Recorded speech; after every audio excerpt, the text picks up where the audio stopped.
আসসালামু আলাইকুম সবাইকে। আশা করি সবাই বেশ ভালো আছেন। সবাইকে মাহে রমজানের অনেক অনেক শুভেচ্ছা এবং মোবারকবাদ। আমরা অনেকেই জানি যে এই মাসে ব্রাজিলের দুইটা ম্যাচ, কলম্বিয়া এবং আর্জেন্টিনা, বিগ ম্যাচ।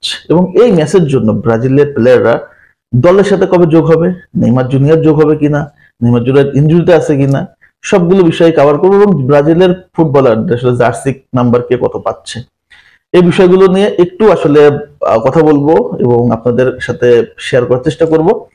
সো ফার্স্টে যদি বলি যে আমরা জানি যে আমি যেটা শুনছি ওভারঅল মিলা যে মনে হয় 16 তারিখেই মনে হয় আপনার ক্লাব পর্যায়ে খেলা শেষ হয়ে যাবে, 17 তারিখ থেকে মনে হয় যে আপনার ইন্টারন্যাশনাল ব্রেক শুরু হবে। সো যে নিউজগুলো আমি অন্তত দেখলাম সেখান থেকে মনে হচ্ছে যে 17 তারিখ থেকেই আসলে ব্রাজিলের ফুটবলাররা তাদের ব্রাসিলিয়াতে দলের সাথে যোগ হওয়ার সম্ভাবনা বেশি 17 তারিখে। এবং নেইমার জুনিয়রও আসলে 17 তারিখে যোগ হবে। নেইমার জুনিয়রের ইনজুরি বিষয় নিয়ে সিভিএফ সান্তোসের সাথে রেগুলারলি যোগাযোগ করতেছে যে নেইমারের বর্তমান অবস্থানটা কি, সবকিছু সব সময় তাদের সাথে যোগাযোগ অলরেডি চলতেছে। এবং সান্তোস থেকে বলা হয়েছে নেইমারকে আরো 2বার টেস্ট করা হয়েছে, তার ইনজুরি কোনো সমস্যা নাই। যে ব্যথা বা ব্যাক পেনটা ছিল সে পেনটাও এখনো নাই। তো সে সবকিছু ঠিক থাকলে যদি আর কোনো সমস্যা না হয় তাহলে নেইমার জুনিয়র কলম্বিয়ার সাথে ফার্স্ট ম্যাচটা শুরু করবে এবং 17 তারিখে দলের সাথে সে কিন্তু জয়েন করে ফেলতেছে। এখানে কোনো সমস্যা অন্তত CVF plus Neymar plus Santos দেখতেছে না। সো আমরা বিশ্বাস করতে পারি যে নেইমার জুনিয়র দলের সাথে থাকতেছে এবং সেখান থেকে ব্রাজিল নেইমারের রিপ্লেসমেন্টে কারোর চিন্তা করতেছে না, কারণ যেহেতু নেইমারকে আমরা পাচ্ছি বা ব্রাজিল পাচ্ছে।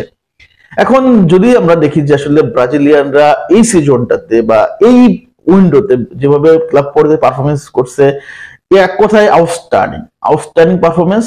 সো রাফিনা দুর্দান্ত ফর্মে আছে, ভিনিসিয়াস ফর্মে আছে, লাস্ট ম্যাচে সে আসলে একটা পেনাল্টি মিস করছে, তাছাড়া সব জায়গায় সে দুর্দান্ত পারফরমেন্স করতেছে। রদ্রিগোরা ওভারঅল আপনি যদি দেখেন প্রত্যেকটা প্লেয়ারই খুবই চমৎকার ছন্দে আছে। আমরা এমন ছন্দে কিন্তু ব্রাজিলকে আসলে খুব একটা মানে রিসেন্ট টাইমে বিশ্বকাপের পর থেকে 22-এর আমরা ছন্দে দেখি নাই। খুব এলোমেলো, খুব হতাশ দেখছি। তবে এইবার নেইমার যে দলে আছে প্রত্যেকটা প্লেয়ার ছন্দেও আছে।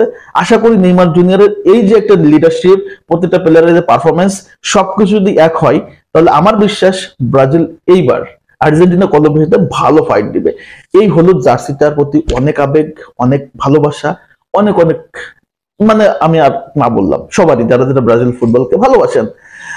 এবং সবচেয়ে বেশি আবেগের জায়গা মনে হয় নেইমার জুনিয়র, যার ফিরে আসাটা আমাদের কাছে বারবার অনেক বেশি পরিমাণ অনেক গল্পের, অনেক কষ্টের। নেইমার জুনিয়রের ফ্যান হওয়া তো সহজ না, ব্রাজিলের ফ্যান হওয়া খুব একটা সহজ না এই মুহূর্তে, কারণ ব্রাজিলের ক্রান্তিকাল চলতেছে। তবে সবকিছু ঠিক থাকলে খুব আর্লি এই প্রবলেম সলিউশন হয়ে যাবে। পরশুদিন রাফিনা কিন্তু বলছে যে আমাদের টিমের ভিতরে একটা সুস্থ মানসিকতা চলে আসছে, একটা উর্বর মানসিকতা চলে আসছে এবং আমরা বিশ্বাস করি ব্রাজিলের নেক্সট ম্যাচগুলো আমরা ভালো করতে পারবো। সো 17 তারিখ থেকে ব্রাজিলের ফুটবলাররা ব্রাসিলিয়াতে অ্যাড হচ্ছে, সবাই একসাথে গ্রোমিং করবে। তারপরে মনে হয় 17, যেহেতু 21 তারিখে খেলা, আমার মনে হয় 18 তারিখ থেকে ফার্স্ট প্র্যাকটিসটা হবে ব্রাজিলের জার্সিতে, ফার্স্ট প্র্যাকটিস। আর যদি জার্সি নাম্বারের কথা বলি, জার্সি নাম্বারটা এখনো ডিক্লেয়ার দেওয়া হয়নি, তবে ডিক্লেয়ার দিলে আমি আপনাদের সাথে শেয়ার করবো। তবে 10 নম্বর জার্সি গতবার রাফিনার কাছে ছিল, এবার আবার নেইমার কাছে ব্যাক হচ্ছে, এটা অনেকটা ক্লিয়ার। সো দেখা যাক, লেটস সি কি হয়। তবে আপনাদের সাথে সবসময় ফুটবল নিয়ে আপডেট দেওয়ার চেষ্টা করবো। আপনারা যারা যারা আছেন অল টাইম আমার সাথে কানেক্ট থাকবেন, পেয়ে যাবেন নিউজ। সো সবাইকে আবারও ধন্যবাদ জানাচ্ছি, ভালো থাকেন, আল্লাহ হাফেজ।